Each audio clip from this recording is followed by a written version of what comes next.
My name is Shino Gbadegeshin. I'm the CEO Gozi Micro Insurance.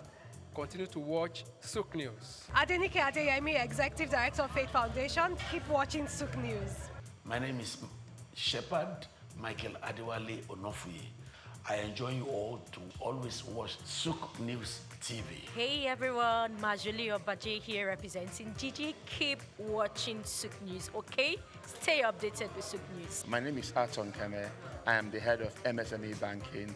Please keep watching SOUQ News and stay glued to SOUQ News. I recommend that more and more people should watch SOUQ News because they deal with business news. Hi, my name is Amaka Wokolo. I am the director of the Faith Institute at Faith Foundation. Keep watching SOUQ News.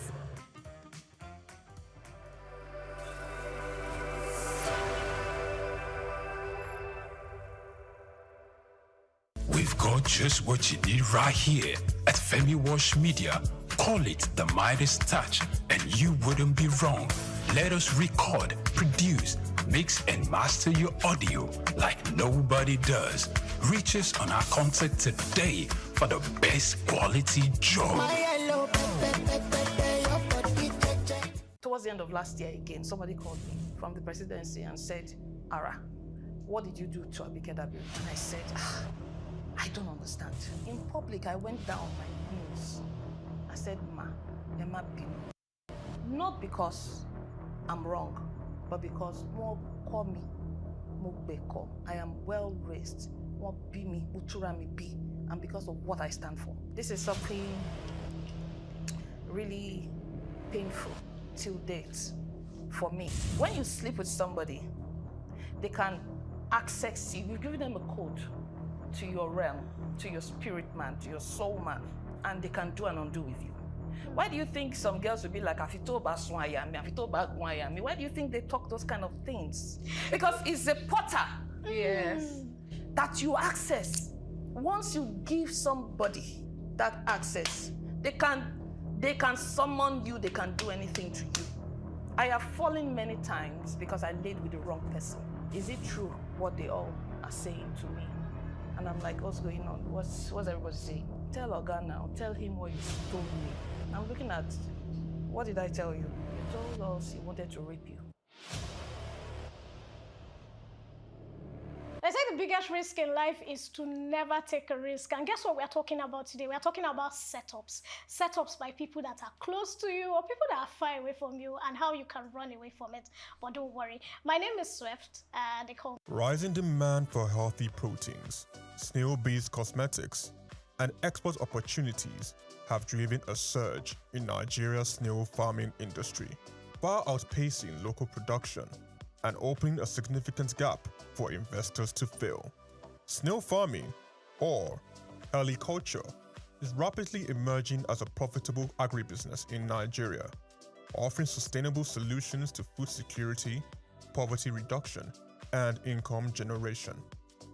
Rich in protein and essential nutrients, snails are incredibly sought after, fueled by a growing population, a rising interest in healthy diets, and their status as a prized delicacy in Nigerian cuisine. This expanding industry promotes substantial economic opportunities for both farmers and investors. There is a huge and growing demand for snails, which are regarded as a luxury cuisine due to their nutritional benefits. The snail industry in Nigeria is estimated at over 15 billion naira, and the business can be started with little capital. Snail farming is one of the most sustainable and money-spinning agribusiness that many people ignore. For salary earners and investors wanting to increase their income, it's an excellent choice, while it's not time-consuming and highly profitable. Agricultural experts have emphasized the export potential of snails and have urged investors and companies to seize the opportunity, as it was a lucrative venture with strong export prospects due to high global demand. According to them, the market exists, but what is needed was increased production by mobilizing people to invest and scale up production. Snail farming is emerging as one of the most accessible agribusiness opportunities in Nigeria due to its low capital requirement and high profit potential. With an initial investment as modest as 50,000 to 100,000 naira, The business offers the potential to grow as high as 5 million naira annually. Setting up a small farm is both affordable and straightforward. Basic materials like corrugated sheets, baskets, old tires, or wood are sufficient to construct a functional snail pen. Feeding is also budget-friendly, making the overall startup cost even more appealing. A bag of snail feed is between 10,000 and 16,000 naira per 25 kg, and you can use just 2 bags to feed 50 snails for 3 months. Everything needed for snail feeding has been provided by nature. Nature itself provides most of what snails need to survive, from vegetables to watermelons and even leftover foods. One crucial factor, however, in successful snail farming is choosing the right species. Agricultural experts recommended going for the giant African land snails, which come in 3 main species. Aricantina marigata lays between 6 and 14 eggs up to 4 times a year. Achatina achatina produces 80 to 350 eggs per clutch and lays 1 to 3 times annually. And the most profitable among them all, Achatina fuka, can lay between 100 and 400 eggs, as many as 6 times a year. Despite Achatina fuka's prolific breeding, experts tend to favor Achatina marigata, as it is considered the largest land snail in the world, and its size and market appeal make it a favorite among both farmers and consumers. According to experts, Achatina also remains a strong choice, particularly due to its adaptability to the African climate. The global snail market reached $647.4 million in 2024 and is projected to grow from $706.7 million in 2025 to $1.4 billion by 2034, according to Global Market Insights, a market intelligence platform. France leads global production with over 300,000 tons annually, followed by Italy and Spain producing 20,000 and 15,000 tons respectively, solidifying Europe's dominance in the snail farming industry. Chiki Okulu, SOUQ News TV.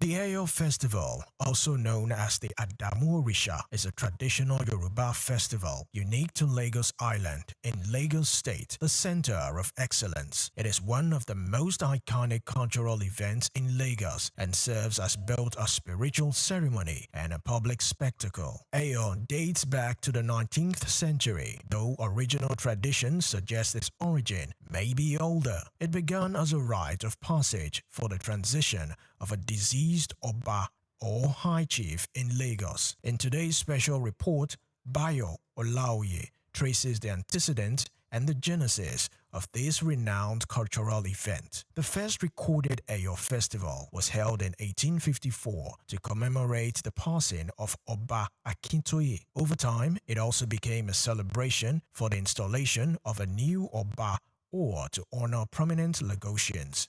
The Eyo festival is rooted in Yoruba religion and spiritual practices, specifically those of the Orisha cult. It is particularly associated with the Adamu Orisha, a deity representing ancestors and spiritual guardians. The Eyo festival is essentially a masquerade festival.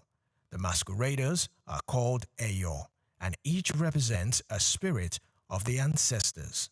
These Eyo figures are customized in flowing white robes with large hats and face coverings. They carry opas, known as batons or staff, used to generally discipline those who break festival rules. The Eyo festival can also be described as a spiritual cleansing of the land and people and used to escort the soul of a deceased noble into the afterlife. It invokes blessings and peace for the community, purges the city of evil spirit and misfortunes. The festival is organized by 5 major Eyo groups or Igas, also known as palaces, each with its own color and significance. Eyo Adimu, black, is housed in Iga Adimu. Eyo Laba, which is recognized by its red color, has Iga Idungoron as its palace, while Eyo Uniku, renowned for its yellow color, stays at Iga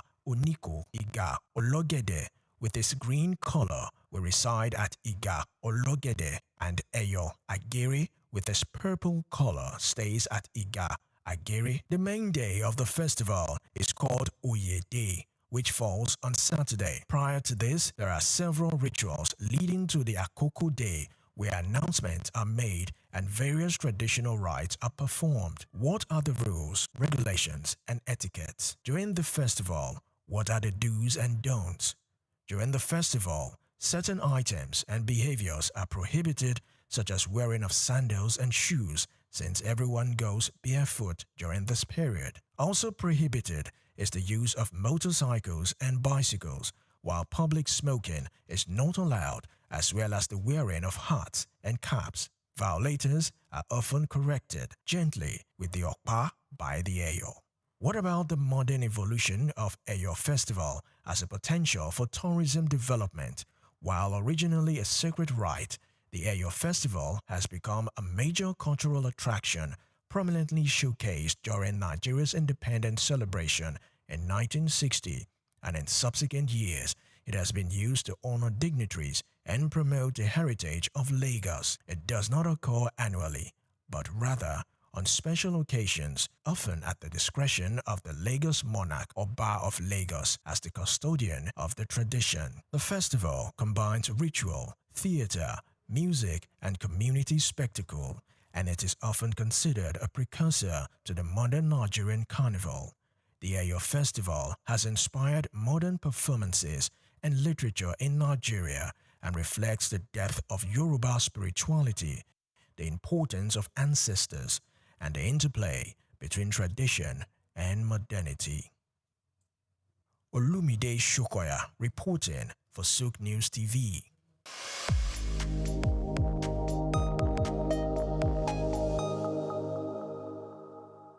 Muhammad Yunus was born on the 28th of June 1940 in the village of Batwa, Chittagong, a British Indian colony which is currently known as Bangladesh. He attended Lama Bazar Primary and Secondary School in his village and passed the matriculation examination into Chittagong Collegiate School, where he ranked 16th out of 39,000 students. After his graduation in 1961, Yunus joined the Bureau of Economics as a research assistant and was later appointed lecturer of economics at the Chittagong College. During that time, he also set up a profitable packaging factory on the side. In 1965, he received a Fulbright scholarship to study in the United States, where he obtained his PhD in economics from the Vanderbilt University Graduate Program in Economic Development. Between 1969 and 1972, after his keen education excellence of apex heights and proportions in the United States, he returned home and was appointed professor of economics at the University of Chittagong. He was eventually appointed onto the board of directors to the United Nations Foundation, where he served for 33 years. When Bangladesh suffered a famine in 1974, Yunus felt he had to do something for the very poor. In his country, he founded the Grameen Bank. His motivation was to create economic and social development for the very poor, giving long-term loans to those who wanted to start small enterprises to pay back when they can. The aim to help was to get many of them out of poverty. For this, he was awarded the Nobel Peace Prize in 2006. Muhammad Yunus is a recipient of numerous international awards for his ideas and endeavors, including the Humanitarian Award in 1993, World Food Prize in 1994, Independence Day Award in 1987, Bangladesh's highest award, the King Hussein Humanitarian Leadership Award in 2000. He was also awarded the Volvo Environment Prize in 2003, Nikkei Asia Prize for Regional Growth in 2004, Franklin D. Roosevelt Freedom Award in 2006, as well as the SOUQ Peace Prize in the same year. All humans are born entrepreneurs, he would always fondly say. His heart showed through his everyday life.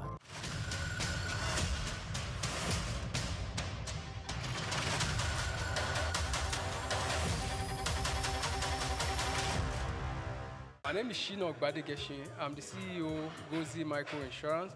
Continue to watch SOUQ News. Adenike Adeyemi, Executive Director of Faith Foundation. Keep watching SOUQ News. My name is Shepherd Michael Adewale Onofuye. I enjoin you all to always watch SOUQ News TV.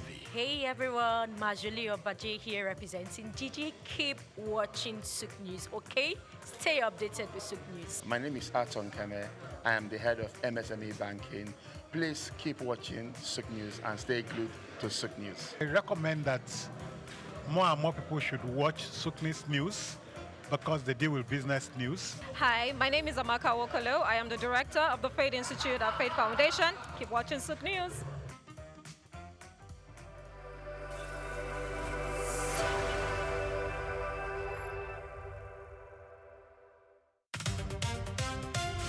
Hello and welcome to SOUQ Wiki, where I take you around the world in few minutes. I am Sarah Owusu-Ansah. And today we begin with a very exciting story where Nigeria's military is getting a significant pay raise. And this is more than just a pay raise. President Bola Ahmed Tinubu approved salary increases of between 30 and 80% for about 250,000 military personnel effective September 1st, with junior-ranked officers receiving the biggest boost. Now, why does this matter? For military families, it's a welcome development in welfare and purchasing power at a time when the cost of living remains high. Better pay could also improve morale, recruitment, and retention within the armed forces. But there's another side to the story. Higher personnel costs mean greater pressure on government finances. Taxpayers and investors will be watching closely to see whether this translates into improved security, because without measurable security gains, the fiscal burden could outweigh the benefits. Next, we move on to another story where the federal government is reshaping the Almajiri education system. A new policy bans Almajiri schools from sending children to beg on the streets while introducing literacy, digital skills, and vocational training. Learning centers will also be required to register and capture students' biometric data. The immediate beneficiaries are millions of vulnerable children who could gain access to broader educational and economic opportunities. For employers and the wider economy, the long-term opportunity is a more skilled workforce and greater social inclusion. The challenge, however, will be implementation. Success depends on adequate funding, effective monitoring,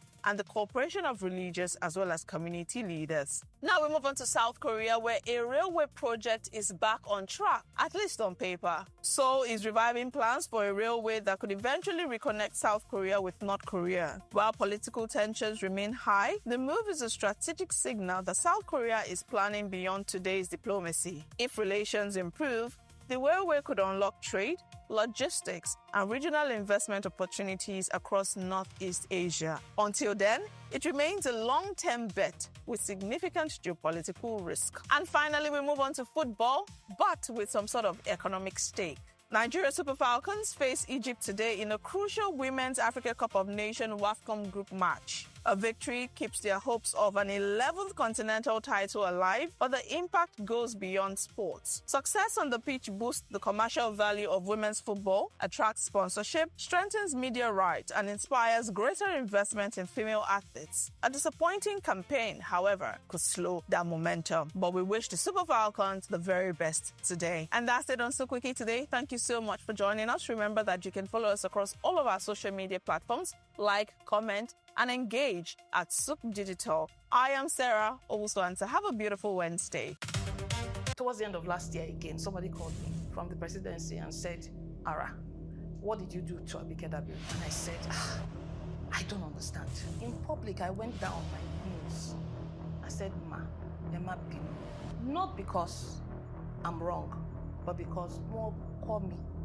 Mugbeko. I am well raised. Won't be me, Utura me be, and because of what I stand for. This is something really painful till date for me. When you sleep with somebody, they can access you. You're giving them a code to your realm, to your spirit man, to your soul man, and they can do and undo with you.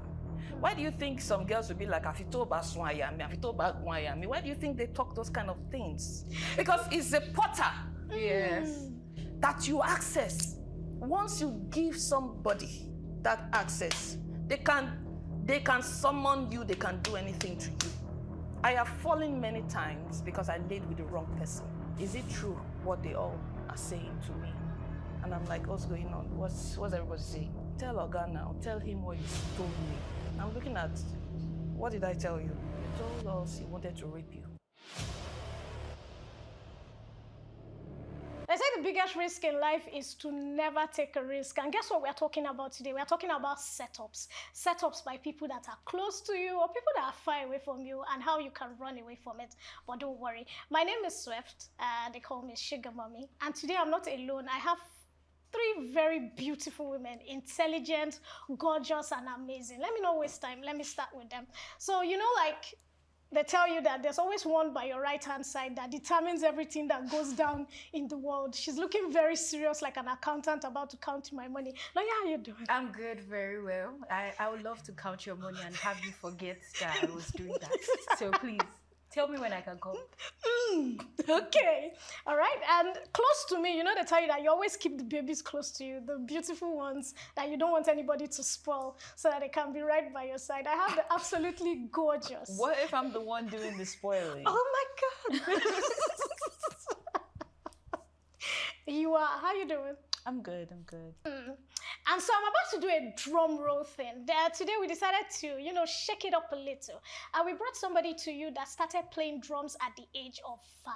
She's not just beautiful, she's gorgeous. She has survived in a world where men conquered, and she conquered and she stood out. We're talking about the absolutely amazing Ara. She's in the building! Thank you for having me.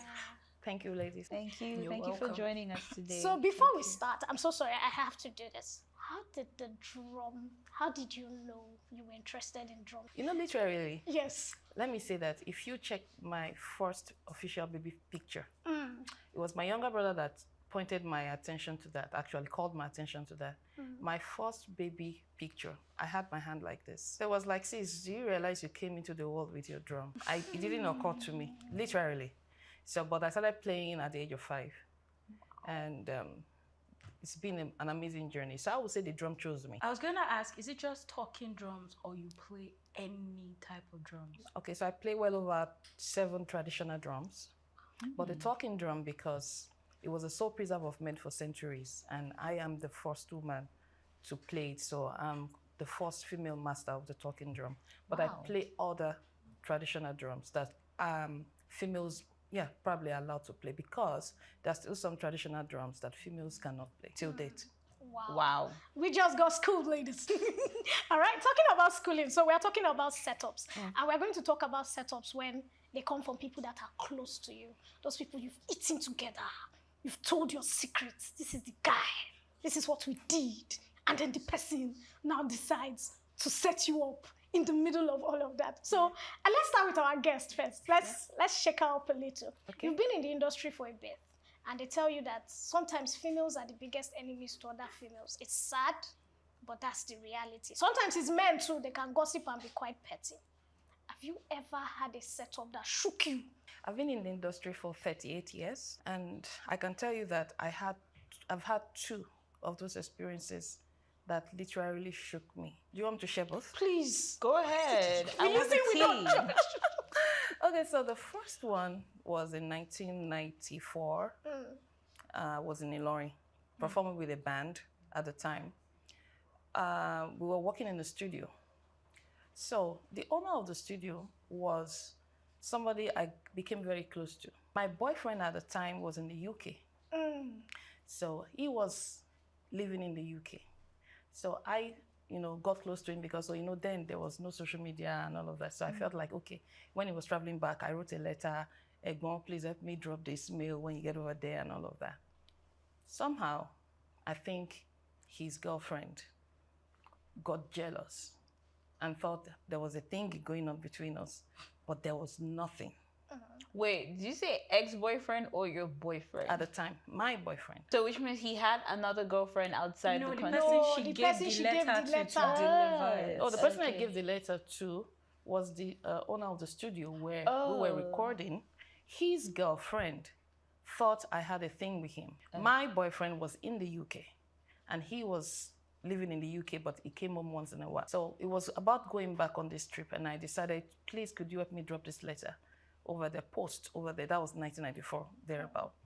So I don't know what happened. The band members, I don't know what they told her.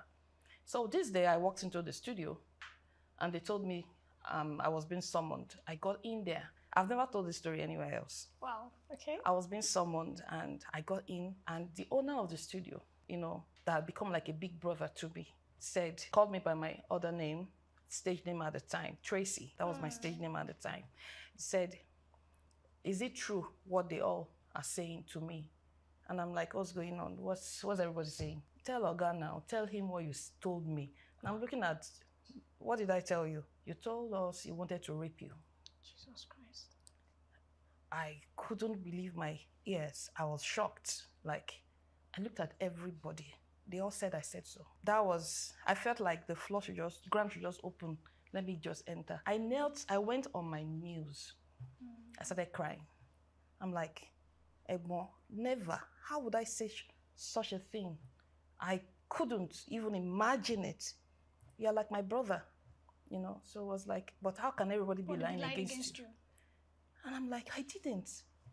So that day, I was walked out of the studio, never to return. I don't know if they found out what happened later, but years later, I met one of them who, met me in a very high place. That was in recent times, and I didn't even know him.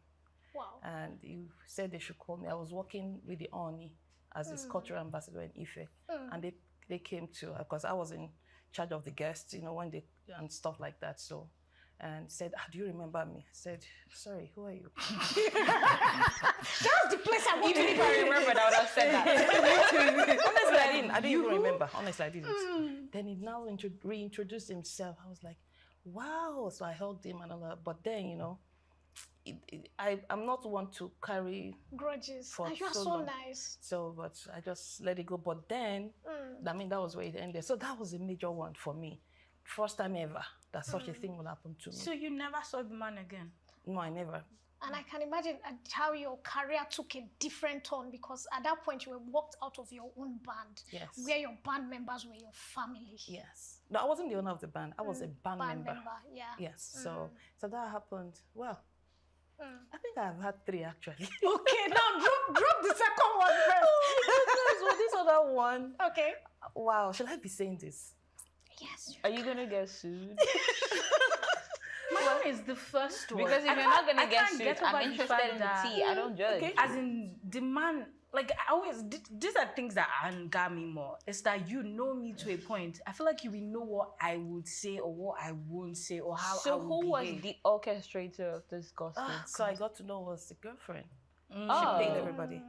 Oh, she paid. That's some Godfather. Did they get married at the end of the day? Yes, I think they did. Oh my God. You know, the extent that some ladies could actually go to get a man who will likely treat her terribly. You said that's when I see women fight heavy for their men. I'm like, you know what, go ahead. Congratulations to you and yours. So now let's talk about the second one, because I'm really interested. I'm going to have to mention names. Please do. I like names. But we won't get sued. Okay. Okay. And it's the first time I'm talking about it too. And this is most recent. Okay. In 2017 or 18, can't remember now, I came up with this idea of Black History Month in Africa. So what I wanted to do was, hey, why are we going as far as, Martin Luther King, Malcolm X, everybody? We have our own heroes in Nigeria.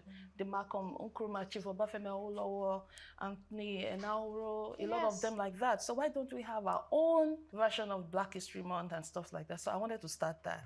So I had to team up with somebody who reached out to me and said, Ara, I have something similar. Let's work together. You know, so we call him Ambassador Rotimi. Okay. You know, so he was the one that had access to the main person, In charge of Auntie Abike Dabiri. So he had access to her. Now, my first set of designers as Ara, one of them was Auntie Fumi Ajila Regalia. Wow. Yeah. So, and of course, you know, they're very close, Auntie Abike and Regalia. Now, what happened was, to cut the long story short, he had access to Auntie Abike through our office to host that event. So he called me, he was excited, came to my house, Ara, now I have this, so I have pictures, I have everything, and he said, let's do this. Now we can do, let's join forces. I'm like, okay, what do we do? I wrote to Samia Nkrumah in Ghana, she responded. Wow. I wrote to a couple of other people. Then he was now like, you know what, let's blow this up. Why don't we bring Martin Luther King family? In Nigeria? Yes. Into Nigeria. To Nigeria for that, for the maiden edition as well. So what I did was, I cracked my head. Well, who do I know that I will call? So I called a friend of mine. He's late now. He's known as Bishop Entertainment. He passed away recently. I said, Bishop, I need to have access to this family. He said, don't worry, I got you. I know who to call. And then he called a few people, and we got in touch with them, with his first son. So, but because of some arrangements, demands on us, we couldn't meet up those demands. But there were about 6 that were coming. His nephew, his brother's wife, Dr. Naomi King. She's passed on now. Yes. Yes. His nephew, Dr. Faris, I think, yeah. And a couple of businessmen from the US. Anyway, we had a meeting. I was introduced to someone else here in Nigeria who was coordinating for us from over there. So a lot of things went on. Now, on the long run, we brought them to Nigeria. But we didn't bring Junior because we couldn't meet certain demands. Yes. And the time was short. So we brought Dr. Naomi King, I brought Dr. Faris and everyone. This is something really painful till date for me. Okay. This is something that made me shed tears. Even this year. This is the biggest setup ever because till now I don't even know what happened. So these people came, they went to Abuja. Now we couldn't get funding. It was Auntie Abike that helped us get funding from one of the banks. And the money was deposited in my account. We bought business class tickets, like 4 or 5, and some economic tickets. Of course, we ran out of funding. I'm cutting it short because it's a whole lot of story. So, because I told this guy, he said, you cannot run this thing by yourself. Yes. This maiden edition, let's ride on Auntie's back. So that by the time we do the second edition, partners would have come. Thank you. So he tried to do it initially, and when we got to a stage, not a dime came in. I said, better go back to Auntie. She's the only one that can help. And you are the one that have the access to speak with her. So, and that was all we did. And in one day, she got us a very good amount. And we started work. But we got stuck halfway. So much so that when they went to the villa to take pictures with the president, Buhari at the time, I couldn't go because there was no money for ticket and everything. We were actually running into debts. Now, I got a call from this man and said, see, this is what is being said here by this woman. Okay. It's sensitive. So he put Dr. Faris, Martin Luther King's nephew, on the phone to speak with me. And they said to me, I'm censoring a lot of things because, and they said to me, we know what is being said is not true. Okay. He told me, we know what's going on because you were not the one that promised us to come to Nigeria. Yes. We got a letter from presidency and said, come. Okay. Now, Martin Luther King Jr. got to know about this. He saw the pictures they had with President Buhari. And he felt, why was I? And he felt like, where was I? Where was I? So he tweeted and said, we are not part of this. Wow. We don't know, these are not the representatives of my father or yes. anybody. Hell broke loose. And this is where the setup came in. Auntie then said to me, and I have every proof, I have all my receipts. She said, how much were you paid to destroy my career? I can't imagine. I didn't even know where that came from. I was like, career bit about, I don't even understand what's going on here. You know, so, it was terrible, it was tough. Till today, I don't know who said that to her. 6 years ago, let me tell you how much that thing affected a lot of things. Certain people came to Nigeria to do some things from the States. Of course, they will go to our office. Yes. And one of them called me and said, oh, do you know this person? I said, oh, she's a fantastic person. She's like a big sister to me. She said, okay, we didn't say anything. They had a meeting with me before they went to Abuja. So when they got there, of course, they had that meeting. But let me not jump the gun, because when this whole thing was going like that, I was offended. So I reached out to her and said, Auntie, this is what I heard. And this is not true. How? So she said all kinds of things, and she said a lot of things. So I now sent a message to her because of the things she said.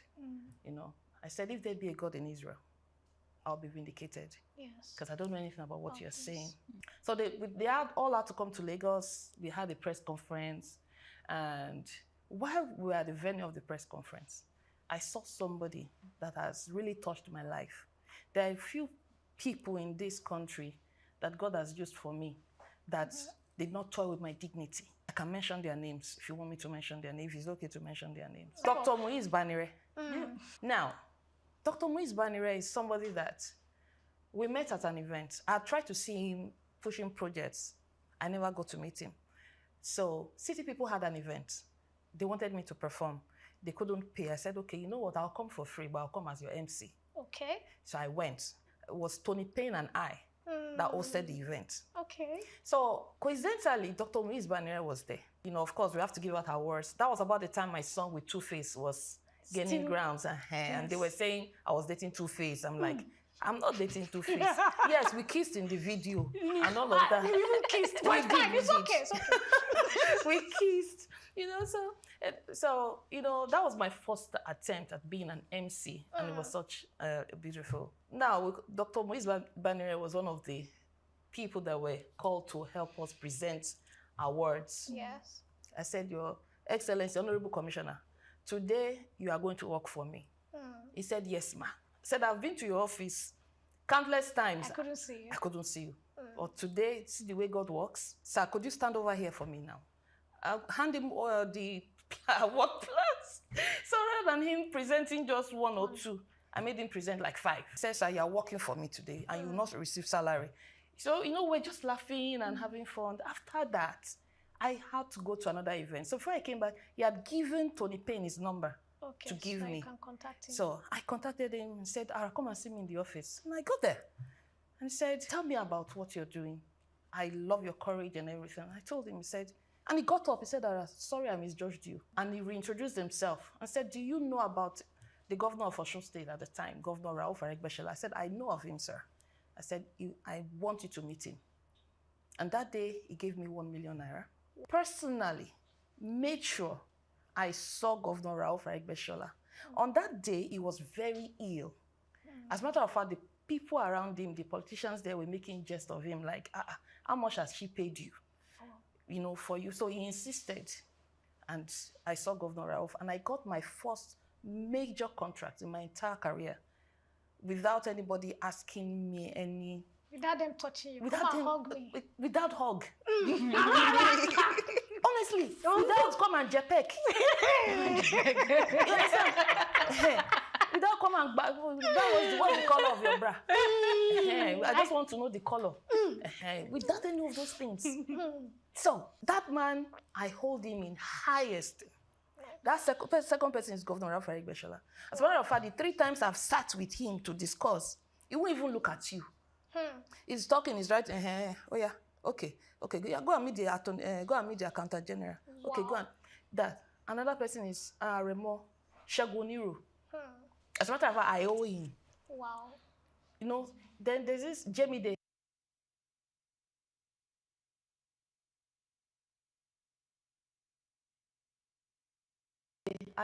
Jamie, the district solicitors. So these are men that can boldly say, if I see them anywhere, I will honor them. I will respect them. Okay. So he walked into that venue of the meeting with Auntie Abike. Yes. She had called the TVC and all of that. So the moment I walked in, I had a dream a day before. I was warned in my dream that I should never get angry, that something's going to happen. So as I walked into the venue, I saw her. I walked straight to her. I said, Auntie, these things you said about me. She said, Ara, that's not what we came here for. Let's just sort this whole thing out here right now, okay? I remember that dream. So I cooled down. We sat down, getting ready to get the interview. The King family were there, all of us. And then Dr. Moise walks in. I excused myself. These are people, I will never ignore him. So I got up, I said, sir, I greeted him. By the time I came back, the person sitting next to me said, why did you get up? The moment you got up, this is what was said by this same person. So I was livid with anger, but I remember the dream that I was warned. Don't get angry. Don't get angry. Now, let me go back to the people who came from America. There were two groups now. So let me just take one of them. 6 years later, I just realized that they went cold on me. They never came back. Nothing happened. Then 6 years later, we connected. They just called me up again. So, they just called me up again and said, I would like to still do this thing with you, blah, blah, blah, blah. I said, wow. Oh. After 6 years? After 6 years, what happened? So they now said, well, this is it. So we now got talking. We're not talking about life experiences like this. Then I now mentioned that incident, that one of the most painful was this, where he now said, remember I called you from that office that day? There was a reason why I asked you, how close are you to this person? It was because of what was said. That was the reason why, to a large extent, they backed off. But now they see that it was all wrong accusations. So that setup, let me go to the last part of the setup, where just towards the end of last year again, somebody called me from the presidency and said, Ara, what did you do to Abike Dabiri? And I said, I don't understand. They did not like the way she was talking about me, that I should find a way. And I said, do you know I've apologized to her? I said, I apologized, not because I was wrong, but because for who I am a vessel. I am not permitted to do some things. I reached out to Auntie Fumi Ajila. I reached out to them to say, see what's happening. And I swear I know nothing about this. We met at an event. In public, I went down on my knees. I said, Ma, Emma Pino. Not because I'm wrong, but because more call me, more beko. I am well raised. More be me, mutura me be, and because of what I stand for. I sent her a message. I think the first time she said some really harsh words to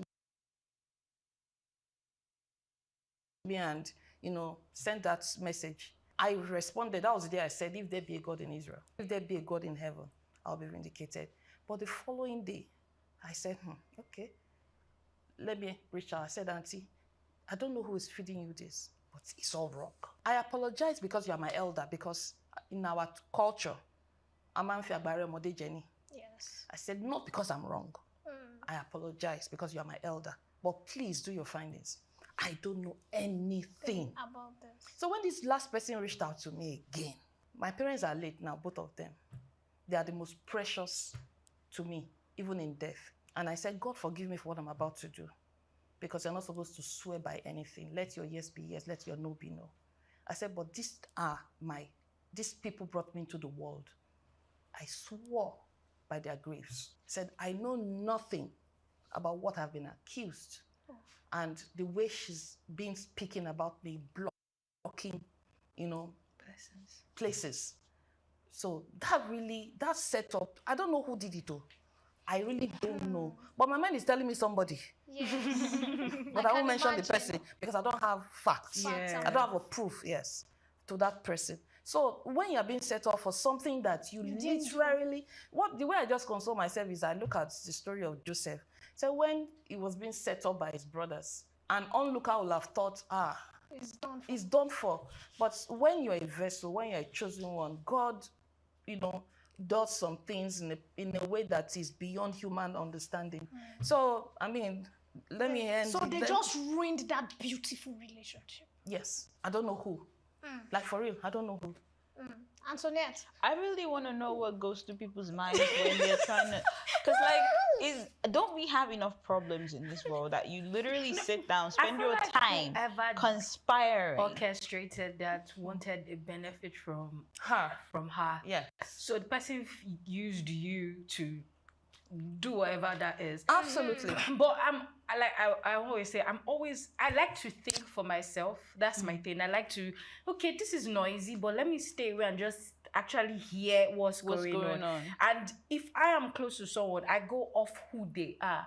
If you tell me, like, there's some things that someone will say, oh, Sugar said, I'll be like, Sugar doesn't sound like that. Yeah. Sugar doesn't sound like that. But that doesn't mean I won't take the information in. I'll take it in and just keep it somewhere. But in my head, Sugar doesn't sound like that. But if it is something similar to what I've heard Sugar say, I'll be like, maybe. But that doesn't mean I will castigate Sugar. I just put, like, I'm one of those people that believe keep your enemies close, but your friend, you know that line? So I just keep you there. Let me see how far this weirdness is going to get.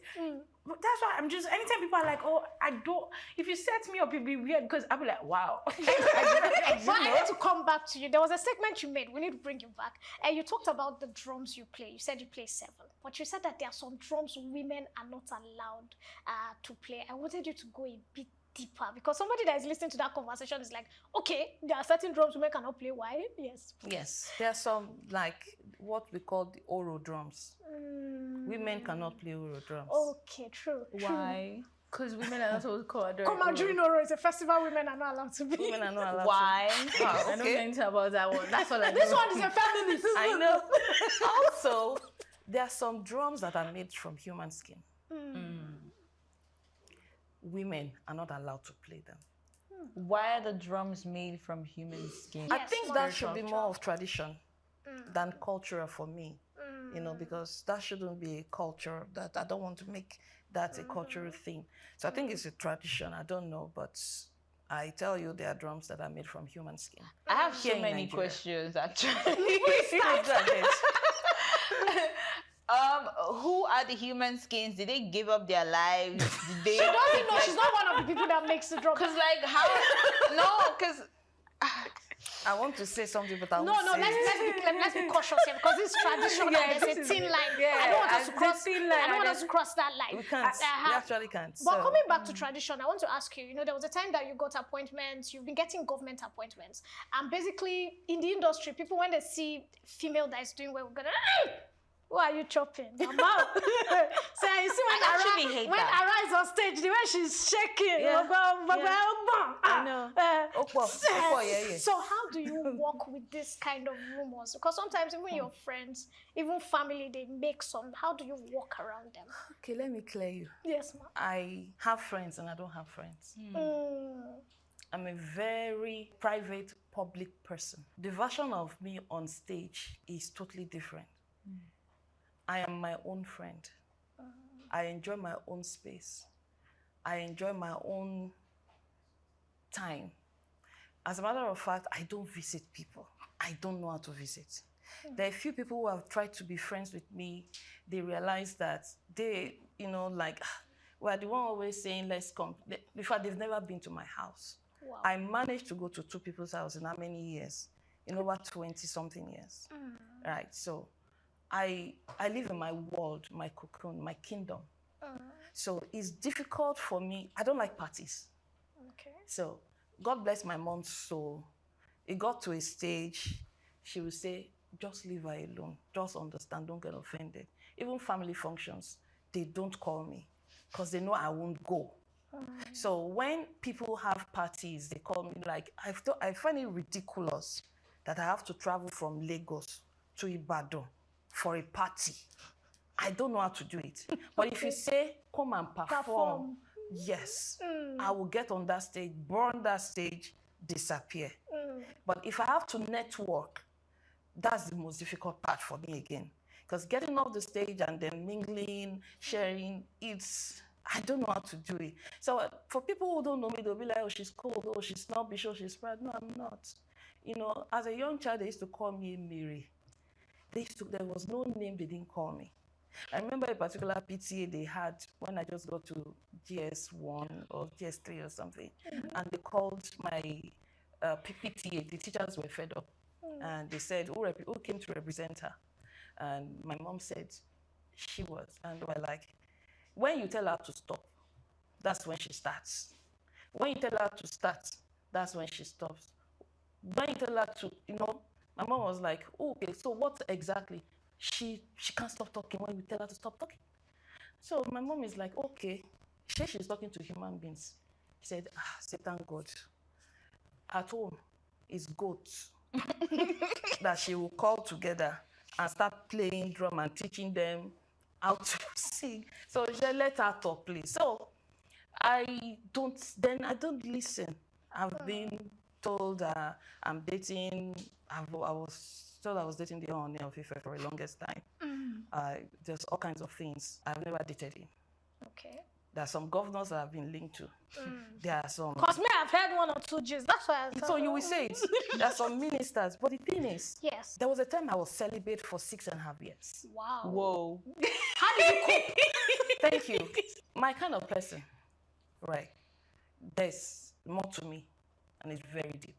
What led to that was for a very personal reason, which became a spiritual reason. And when I decided to date Bujegba, I fell into wrong hands again. Wow. So I pulled back, you know, and decided to just go. I've been on that journey again, going to 3 years. I don't have a boyfriend anywhere. Quote me. Wow. I don't have a sugar daddy anywhere. I don't even do all of those things. So you don't used to collect small sugar? I don't. My best time, you know where you can find me? Yes. You find me by the sea. You find me in the cinema alone. When I pick days where it's not crowded. Because I don't do crowd. Because I'm very sensitive when it comes to picking on energies. Right. So there are some things that can't be explained. If I try to explain them, then go say, waiting she be. Yes. So, You're doing too much. You're doing too, you understand? But that does not say that I don't get feelings, so okay. Trust me. Thank you for mentioning I get. Okay. Because and that does not mean I don't catch feelings. I do. Okay. But because I have learned over time the kind of person I am, I have learned my lessons. I've gotten my fingers burnt. So and like I said, I enjoy my own space. So I know that God is taking me somewhere. I have not yet attained that ultimate self that He wants me to attain. When I get there, the right person will come. Yeah. So right now, I'm not looking and I'm not searching because I will attract Him naturally. You just broke somebody's heart that is watching. In fact, some boys in the studio have said it. There's nothing wrong with it breaking. Like, there's nothing. They'll be fine. They'll be back. They'll be fine. So you raised the point. I wonder, Noya, can you stay 5 years without? Well, considering yes, I think it's possible. Helping, without. No, because I wanted to bring it in. That what toys do you use? I don't. Oh my God. Never. I don't. You see, let me tell you what this is spiritually. For me, yes, spiritually, sex, I hope I'm allowed to call it that. Yes. Yeah. Sex is literally putting your life plan in somebody's hands. It's not just enjoyment. And this is something people do for fun. It's not. You don't give somebody the PIN to your ATM or the password to your email. When you sleep with somebody, they can access you. You give them a code to your realm, to your spirit man, to your soul man, and they can do and undo with you. Why do you think some girls will be like, Afito ba swayami, Afito ba gwayami? Why do you think they talk those kind of things? It's deep. Some people will say, ni gwaya, she doggy. Sorry. You still entered. Because it's a portal. Yes. That you access. Once you give somebody that access, they can summon you, they can do anything to you. I have fallen many times because I laid with the wrong person. And I didn't realize myself. What Yoruba would say, koiti didi, to who I am. Then I suffered it. Like when I say suffered it, I really suffered it. When I mean suffered it, until I realized, I ignored the dreams I was being shown because I'm gifted with my dreams, sleep. My dream world is very active. So I ignored those things and I suffered. And I don't want to suffer. So when that Konji level came, there was a day I cried. I was crying. And I went on my knees. I was crying. I was calling God. Although I was speaking Yoruba. Yes. I was telling him, I said, oh, shanu me. Because one, I don't want to just go anywhere. And I don't believe in, let's just chop each other. I don't believe in it. If I'm with you, it's 110%. Wow. I cannot look here or there. I don't. You don't mix hamala, I don't. egusi, cucumber. God forbid. Carrots. No. God forbid. That's why it's salad. The last person I dated is based in the UK. Was based in the UK. Still there. Each time he came home, that's it. The moment he leaves, he might not come back another 6 months. That's it. Nothing. I've dated somebody that was away for 3 years. That's it. So for my kind of person, knowing who I am, I'm a very passionate lover and I give everything. And the spiritual aspect is more important for me. There are some people, if it were speaking Yoruba, it's difficult. It's easy for me to actually, be able to name those kind of people. You don't sleep around. You cannot. You dare not. So you have to senpe. I can imagine. So at this point, continue to our conversation. I want to talk about forgiving people who have messed with you. Before we go into the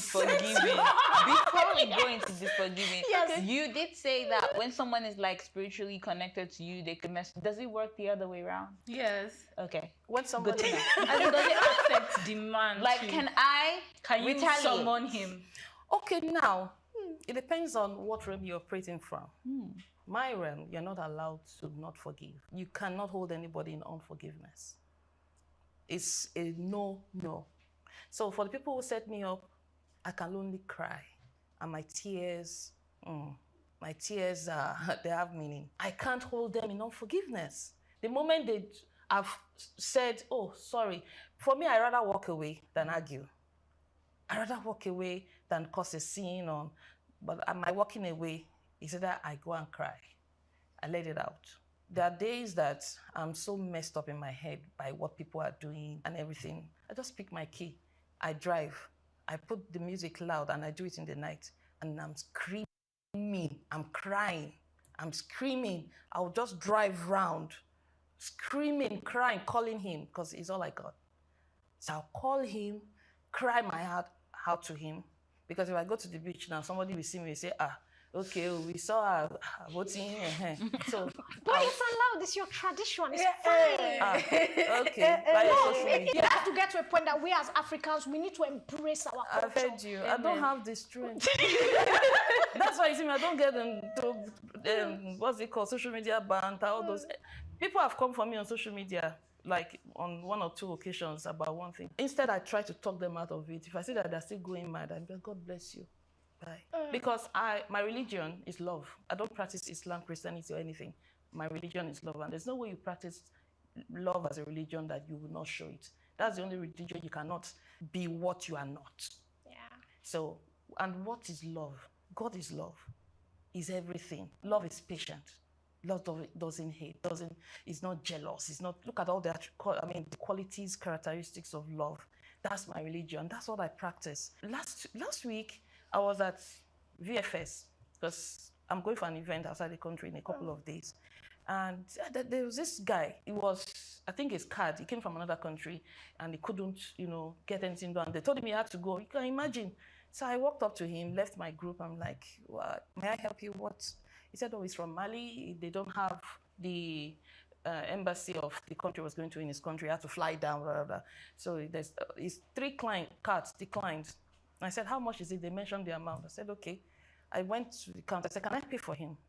You know, and they said, well, if your card will. I said, okay, let's go. So I paid, and I gave him my account details for him to pay. The following day, he said, oh, your dollar card, sorry, your dollar account. I said, yeah, it's fine. So after we finished the process, I said, my name is so-so, my name is Lola. I told him my name. And I said, do you know why I helped you? I said, my religion is love, and I practice what I preach. I said, I only need one favor from you. And he said, please go ahead. I said, the next Nigerian you meet that needs help, please pay it forward. Oh, help that Nigerian. That's such a good ambassador. I love you already. Oh my God. So I said, pay it forward. That's all I ask of you. And he was like, thank you. And I promised to do that. So if we all could be like that. I remember I was in China some years ago, and I got lost in train station and I couldn't understand whatever. So this man and his son walked up to me. Obviously they spoke English and said, how, do you need help? I said, yes. So they helped me. I was able to get on my train. 5 years later, I was at ShopRite here, and I saw this Chinese man walked into the store. I wanted to get a watch from one of the watch stores, and he had a problem with his card. They needed him to do some card, pay something. I said, how much is it? They told me. I said, don't worry, I'll pay it for you. He said, you pay? I said, yes, I'll pay. And I said, I was in your country 5 years ago. A father and son helped me, so I'm paying it forward. You are the one to benefit it. And he just did this. So that's my religion. That's what I practice for humanity. So, please, where will you be in ShopRite next time? Turn up. We go turn up. How are you going to like change your nationality? So coming back to you, Antoinette, can you forgive someone that has set you up serious? Because I know in your life people have set you up. People have come for you. Let me answer for her. No, she won't. But please go ahead. I was just joking. Well, see, the thing about me is I don't really notice things like around me enough to know when somebody's setting me up. So if you're setting me up to hurt me, you'll be disappointed, because I really live in my own world. Like, I'll be like, oh, that person did that, really? And I find out like years later, somebody will tell me, oh, this person did this about you or said this about you. I'm like, oh, wow, tell me more. Tell me more. What did they say? That sounds very I'm not even giving them like more things to say about me. Like that's I've been trying to think of when someone tried to set me up. What happened was I didn't know. I didn't know. Then it was in uni. Then all of us were young, and I had this friend from like home, but she got into uni before me, and she started dating someone we knew from the house, and I knew the person was a horrible person. So I was like, really, girl, that's your choice. And then because he knew all of us, so he started sending me messages. I wonder, me in my innocent way, oh, see what your boyfriend is doing now. And she was like, oh, really? And there went. I did not know she had gone to tell the other girls, because I didn't know them. We all met in uni. She had told them stuff about me I did not know anything about. I made my nice way. I still used to come around, say hi. Then some months later, one of them was like, wow, she didn't know I was like this. That this person said once, and I was like, oh, wait a minute. I did not know this was going on. And she told me everything, and I was surprised. Wow. Because I did not know. Wow. I was still coming to the room. I was still, just playing around because I did not know. So that means that the setups, they have not been the ones that are life damaging. Because they are life damaging setups. Yeah, exactly. You must know. Except if you're trying to take money from me, now that one will annoy me. But she's like a man. Quiet. Like, I'll help you. You can keep him. So when I found out, I was like, wow, I'll top this one. So coming back to you talked about performances. That you don't go to a party, but if it's performances, do you play with your performance fee? Are you the kind of artist that I can just call you and be like, your performance fee is 10 million, please, we have 7 million, or what can you do for us? Or you are the kind that says, you see, this is my drum, if I knock it, if it's not 10 million, the drum cannot be knocked. We want to know. Okay, so for 25 years, I recently celebrated 25 years as a first female master of the talking drum. Life is in phases. My career has been in phases. I had to domisiwaju. I had to pay my dues. There were shows I played for free. There are some shows that you saw on TV. When I say high profile, I didn't get a dime for. Yes. So there are so many of those kind of things I have done. But you see the day, which was 16th of April, 2026 that I celebrated 25 years. Then on April 22nd was officially the first day that I played the talking drum before the world. It ends there. I will never. Now it's time for my reward. I'm 51 already, and By the way, you don't look it. Thank you. You don't even look 35. Thank you. I actually thought she was 35. Thank you. So I'm 51. I clocked 51 this year, and I want to leave a legacy. I want to live the soft life. I want to live my life, and it's time to get my reward, and I'm getting it now. So for me, for anybody to call me now and say, Ara, just come and play. Ota Jenny, they shouldn't try with me, not anymore, because I've really done that. So if anyone wants me to perform right now, you can't call Mama Angelique Kijo. Say, just come and dance that dance for us. Are you okay? Are you okay? You can't even call my big bros, Femi Kuti, say, just come and play saxophone. So why would you call the first female talking drummer Ara? Shebi Kokolu. Shebi is just for you to play that drum. That's over. I don't do that anymore. I just want to say, back in the days, I remembered you for something. One thing stuck was your hair. My long braids. Extreme long hair. Yes. Because my mom used to complain a lot. And I thought it was cool. Because is that a change or like you're just chilling?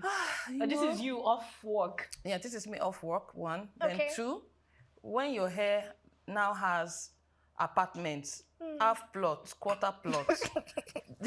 I love you. You have no choice but to adapt. No choice. Yes, because Ghana weaving does that. My own was not even Ghana weaving, braids. Yeah. Those twists, those Cotonou boys, twist from under. And all the way, those days of Amina attachment, Yes. where you stretch it, you put it in hot water. So by the first time I did it, I had to go to Benin. And it's usually done by like 7 boys. So dragging me here for 14 good hours. You understand? So the only thing that can make me carry that hair now is if there's this benchmark of what they have to pay before I will sit down for that long braid. Now I have makeshift, 2 Wigs. different hairs. I don't do wigs or hair. I don't do wigs on stage. Okay. So if I have to do wigs on stage, you see that this type of wig, but then it has to be accessorized, cowries, beads, and stuff. But I do that sometimes. But now I carry my natural hair. So yeah, talking about cowries, I notice you always cowrize. It's one of the beautiful things about you. Is there a spiritual thing? Is there something that calls with your talking drum or your personality that is attracted to cowries? No, don't come. No, but I actually really like it, and I personally want to ask the question. I grew up in Benin. That's the reason why. My Benin people. Well, that's a topic for another day. But let me just say that this, I don't know if you know, used to be a currency back in the days. Yeah. And in Yoruba, it's Aje. Aje is wealth. And in Yoruba, we have a lot of orishas. So we have Aje, Oshun, Olokun, Shango, Ogun, Oya, Obatala, and then we have our Ifa, Omila, Baba Ifa, and all of that stuff. So I am not into the tradition. But I cannot be where I am today without paying homage to my ancestors, because they're all my ancestors. So the drum that I play has a god, a deity, Anyagalu. And you have to pay homage to it from time to time, to him or her, because they said is a she, was a she or was a he. So, but you could say they, gender neutral. Like they. Yeah. Like they, right? So it's, I love the sea. I'm a daughter of the sea. So I love anything that will make me connect. That's why I said when I'm really mad, when I am upset and I don't want to shout, I just pick my key and go to the sea and sit down. See, it re-energizes me. And I can sit down and just cry. Play in the water, run in the water, get my energy back. And I go back home and I'm good. So it's deep. I don't really want to talk about it. on this platform because by the time I hear, She said this. no, you don't talk up now. No worry. No worry. I grow very close to Benin. I went to Ekpoma, so I feel start. May I start? No, don't worry. May I start? No, a lot of respect. You say you be sugar mommy. So I wanted to ask you, a lot of people are going into movies. We see, and with somebody that you have so much culture, we've seen the Yorubas take the lead at this point in time when it comes to our home videos. Yes. There was a time the home videos were wishy-washy, but right now we are seeing storylines. We are seeing storylines that are backed up with tradition. Sure. Are we seeing you doing any of this? Are we seeing you doing collaborations soon? In 2012, I produced a movie titled Oshun Funke. Wow. It's on YouTube. Okay. And why I went into the movie was to project and promote the culture and tourism potentials of the state of Osun at the time. That was why I met Governor Rauf Aregbesola. That was what it was about. Okay. So I did that movie. I featured Ricardo Agbo, Babawande, Femi Jacobs, Uncle Yemi Shodimo. This my sister who is in America now, Doris Simon, a couple of other, people. Very interesting. Yes, as a matter of fact, my own story, because there is more to her. Yes. My journey. Yes. So definitely, the time will come that I want to work on that movie. But in respect of other collaborating with people, yes, I think I did 2 movies even before I became Mara. There was this movie I was Uncle Jide Kusoko's nurse, In the Name of the Father. Wow. There was this producer, Francis, something, he's late now. That was his movie. That was my first main movie that I featured in. I was a nurse. I played Uncle Jide Kusoko's nurse. Then I did another Yoruba movie for a friend of mine, Omo Baba Oba. I played the role of an old woman. But my movie that I produced was Oshofunke. Wow. By Ara. So I can act too. Yeah, well, so we try, because the reason why we're asking, because all of us do want to act, so that when you're producing the next movie, share call us. And if you need a writer, I can always step yeah. in. You do? Yeah, I do write. No, say what you do. No, say what you do. I will act. You do what? I would act. You would act. Okay. I already know she would act. Yes, definitely. But guess what? You know, they say when you're having fun, you need to go. It's annoying, it's upsetting, we feel bad.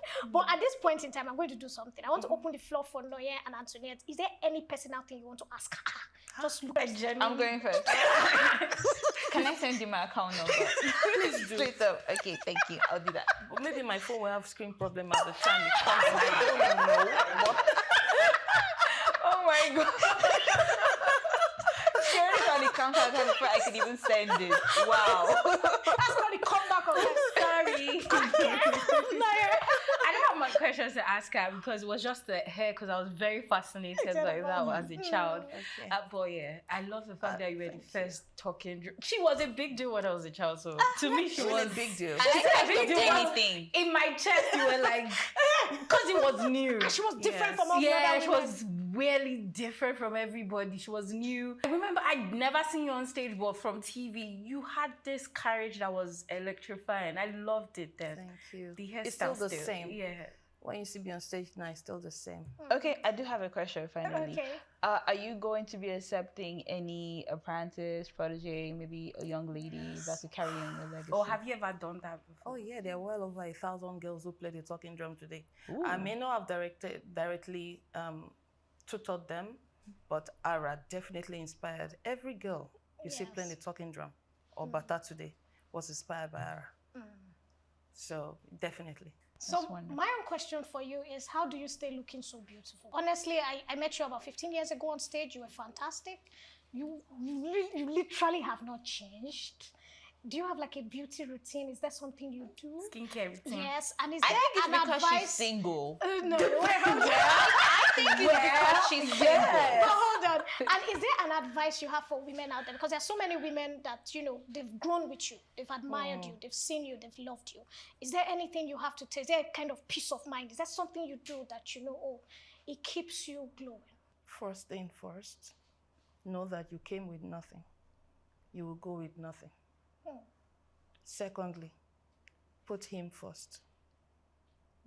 The universe, the creator of the universe, is everything.